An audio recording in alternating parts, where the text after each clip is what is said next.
Hello, everyone. October 23rd has been set as the date of a hearing for the Prairie Village teenager who has admitted poisoning her parents overnight. 15-year-old Diane Roberts, shown here with Officer Nell Ann Berger of the Johnson County Sheriff's Office, told of pouring an insecticide in the soft drink she served her parents, Mr. and Mrs. William Roberts. She said, "Mom and Dad were always criticizing me for everything I did. Dad beat me Sunday and threatened to kill me," she continued, "so I thought I'd kill him first." The tragedy took place in the family home at 4320 West 72nd Street. Diane told authorities she served the drinks about 9 o'clock. She said when her parents became ill a short time later, she called relatives. They in turn notified police, and the Roberts were rushed to St. Luke's Hospital, where they died a few hours later. The girl, a student at Shawnee Mission East High School, had been an outpatient at the Osawatomie State Hospital, last visited the institution on Saturday.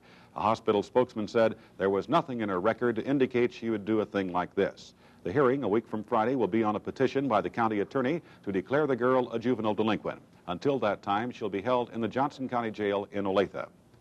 In just 60 seconds, I'll have the story of the death of a prominent local businessman. But first, here's word from New Instant Maxwell House. Oh, I'm out of coffee. Not again. But why keep running out? Now there's new giant-size Instant Maxwell House.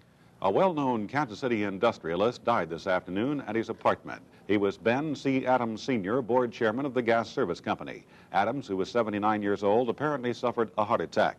He'd been suffering a cold for the past week. Adams organized the gas service company in 1925 and served as president from 1940 until 46. He lived at 420 East Armour Boulevard. A Kansas City woman was killed in a highway accident near Brookfield, Missouri today. The victim was identified as 44-year-old Mrs. Beatrice McKinney of 3131 Beacon. 3 other persons were injured. As of a few minutes ago, negotiations were still in progress between the Butchers Union and representatives of the grocery stores in the Kansas City area. Some 600 butchers have been off the job since Monday night, although they are still working at some stores. There were indications earlier today that some progress toward a new contract is being made at the talks. Well, the convention of the Future Farmers of America reached the halfway point in Kansas City today. Here is Jim Walsh with that story. There was an international flavor to this morning's session as farm youth from several foreign countries paid a visit to their American counterparts. FFA President Aiden Hester introduced the visitors to the delegates. They included 11 members of the FFP, the Future Farmers of the Philippines.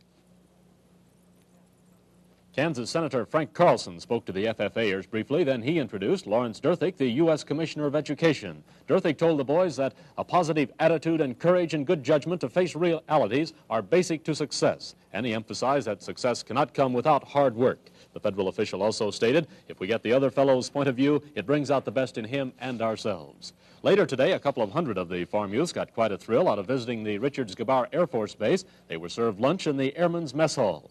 And joining them for the meal were 3 well-known personalities: Milton Caniff, the cartoonist who draws the comic strip character Steve Canyon, Major General John Stevenson, commanding officer of the Central Air Defense Force, and actor Dean Fredericks, the actor who portrays Steve Canyon in the television series. To lend a bit of authenticity to his appearance, Fredericks was in an Air Force uniform.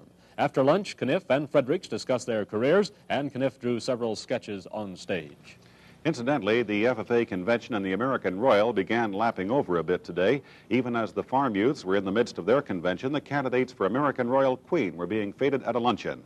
Among the Mid-America beauties on hand for the event were Mary Diane Arnett of Lawrence, Kansas, and Linnea Brown of Hoisington, Kansas. They're shown here with John Young, chairman of the Queen Contest Committee. The candidates were greeted by Miss Nancy June Moore, last year's Queen, and Norbert O'Neill, representing the Downtown Committee. Judging of the 17 contestants will be completed tonight. However, the identity of the new Queen will not be disclosed until the coronation ball Friday night.